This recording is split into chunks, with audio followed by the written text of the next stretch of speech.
कहती कि मैं अपनी माँ से कहूँगी तुम साबित करो कि मैं तुम्हारी औलाद हूँ। मेरे पापा तो मर चुके, अगर मेरी माँ साबित नहीं कर पाएगी तो क्या मैं हराम की औलाद हो गई? नमस्कार, आज है हम दिल्ली के जंतर मंतर पर, जहां लगातार पिछले 1 महीने से एनआरसी सीए को लेकर प्रोटेस्ट हो रहे हैं। इसी कड़ी में मेरे साथ में एक मुस्लिम बहन है। उनसे मेरा पहला सवाल ये है कि आपके माथे पे बिंदी दिखाई दे रही है, तो ये बिंदी किस लिए?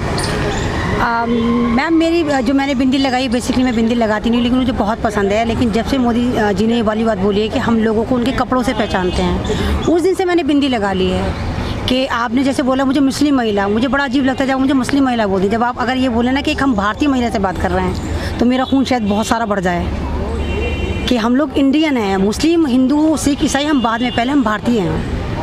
पर्टिकुलर मैंने आपको मुस्लिम इसलिए कहा क्योंकि जो एनआरसी का मुद्दा चल रहा है, क्योंकि पर्टिकुलर इसमें ये मुस्लिम समुदाय को ही बाहर रखा गया है। तो मेरा संदर्भ यही था। मतलब सही कहा आपने, लेकिन मतलब एक लगता है, दिल पे लगती है वाली बात कि आज हम जो हैं अपना आप को ही प्रूव कर रहे हैं। हम हिंदुस्तान से कह रहे हैं कि साबित करो कि हम तुम्हारी औलादें हैं। तो ये तो वही वाली बात होगी कि मैं अपनी माँ से कहूँगी तुम साबित करो कि मैं तुम्हारी औलाद हूँ। मेरे पापा तो मर चुके, अगर मेरी माँ साबित नहीं कर पाएगी तो क्या मैं हराम की औलाद हो गई?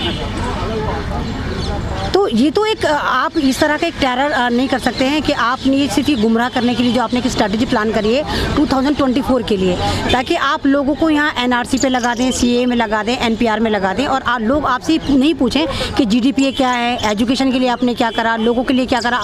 आपने टेलीकॉम बेच दिया, आपने रेलवे बेच दिया, आपने हवाई अड्डे बेच दिए, अब आप पेट्रोलियम बेचने जा रहे हैं। तो ये तो सिर्फ ध्यान भटकाने के लिए करा गया है कि ताकि आप 2024 में जो इलेक्शन होंगे उसमें 35 करोड़ मुसलमानों को आप काट दें वोटिंग लिस्ट से, और 20 करोड़ उसके पीछे दलित समाज कट जाए। क्योंकि मुसलमानों के पास शायद 20-25% लोगों के पास कागजात हैं, लेकिन जहाँ तक मेरी अपनी नॉलेज है, मैं कोई पॉलिटिशियन लीडर नहीं हूँ, मैं कुछ भी नहीं हूँ, जीरो हूँ, लेकिन जहाँ तक मैं एनालाइज करती हूँ तो मुझे ऐसा लगता है कि दलित समाज के पास 70% लोगों के पास पेपर नहीं है। तो उस बहाने ये लोग जो है 55 करोड़ लोगों को वोटिंग लिस्ट से बाहर कर देंगे। कहते हैं डिटेंशन कैंपों में डाल देंगे।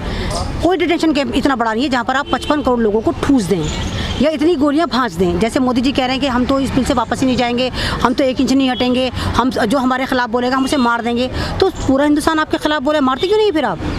अभी योगी जी ने कहा है कि सबसे पहले एनआरसी और सीए को मैं यूपी में लागू करूंगा, तो इस पर क्या कहेंगे?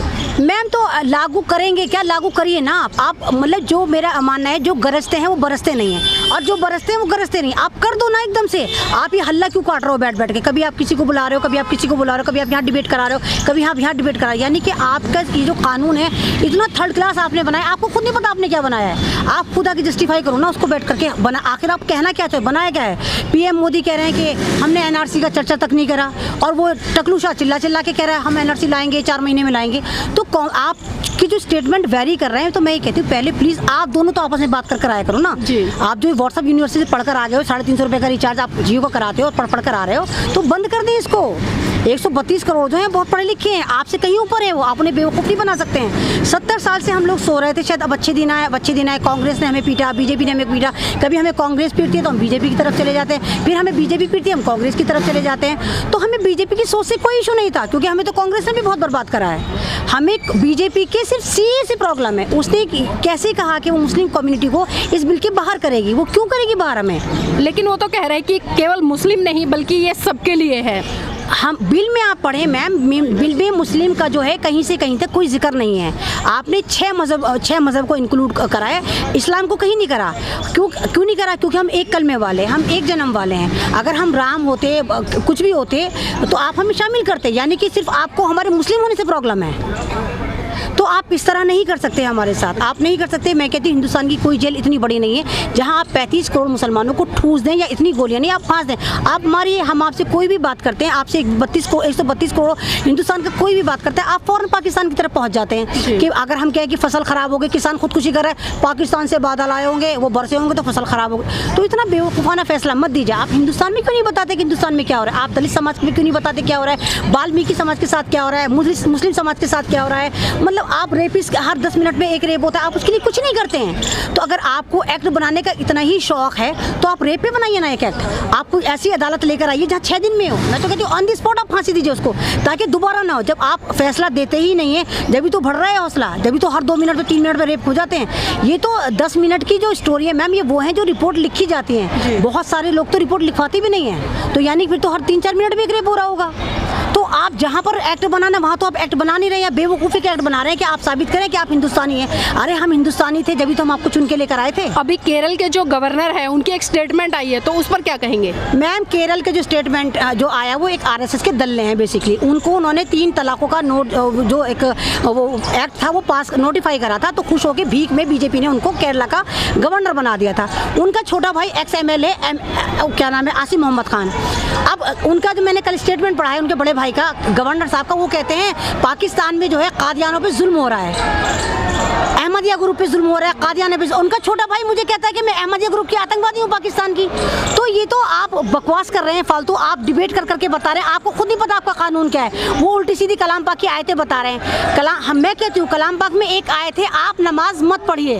हमारे कलाम पाक में मेंशन है आप नमाज मत पढ़िए, लेकिन उसके आगे भी तो पढ़िए, क्यों मत पढ़िए? फिर लिखा हुआ है बेशक जब आप नशे की हालत में हो तो आप आधी आधी आयतें मत बताइए। में आप ये कह रहे हैं कि वो जो ये अबुल कलाम आज़ाद थे, जब ये फ्रीडम फाइटर थे तो मुसलमानों ने, मुस्लिम लीग वालों ने उनकी दाढ़ी में गिलासत लगाई थी। तो क्या बकवास कर रहे हैं? मेरे फादर मुस्लिम लीग से थे और ये कह रहे हैं कि मुस्लिम लीग वाले कम्युनिस्ट हो गए। मैं तो मुसलमान हूँ, नमाज पढ़ती हूँ, रोज़ा रखती हूँ, हम तो नहीं कम्युनिस्ट हुए। तो आप ये बकवास करना बंद करें। आप ये 2-2 रुपये पे आपने ईमान बेच दिया है। आप हिंदुस्तान की फिक्र करें। किसी भी पार्टी में आपका फ्यूचर 4 साल होता है, तो आप 4 साल के लिए 132 करोड़ लोगों का ईमान मत बेचिए। आप ज़मीर को जगाइए, आप हिंदुस्तानी हैं। ये बिल आप पे लागू नहीं होता। अगर CAA लागू होगा तो पूरा हिंदुस्तान लाइनों में लगेगा। इस वक्त आप ये बिल लाकर टोटल जुडिशरी को अमीर कर देंगे। मतलब आप जितने भी सो कॉल्ड ये खुले हुए हैं, कॉन्स्टिट्यूशन के जितने भी खुले हुए हैं जहाँ पे आप जाके पेपर बनवाएंगे, तो ये आपको कहेंगे 2 लाख 2-3 लाख दो, हम तुम्हें साबित करेंगे हिंदुस्तानी। यानी एक बार फिर आप लाइन में लग जाएंगे। देश की जनता के लिए कोई आखिरी मैसेज? यही है कि ये रोड की लड़ाई है, अदालतों से हमें इंसाफ नहीं मिलता, हमारे पे फैसले जो है वो थोपे जाते हैं। आप भीड़ मत बनिए, आप भीड़ में एक चेहरा बनिए। आप रोड पर हैं, आप रोड में, लेकिन मैं फिर भी कहूँगी आप रोड पे रह के लड़ाई बेशक जीतेंगे, लेकिन अब हमें जीतने के लिए इस सिस्टम में घुसना पड़ेगा। जैसे कंप्यूटर में वायरस आता है तो हम उसको ख़राब करते हैं, तो ये वायरस आ गया है मोदी नाम का, हमें इस वायरस को निकालना होगा इस सिस्टम में घुस के। अब हम जब भी नेता चुनेंगे तो हम सोच समझ के चुनेंगे, हम बिरयानी खा के पकौड़ा खा के नहीं चुनेंगे। कोई भी नेता हमारे पे जुल्म करेगा, हम इसी तरह रोड पर आएंगे। शुक्रिया।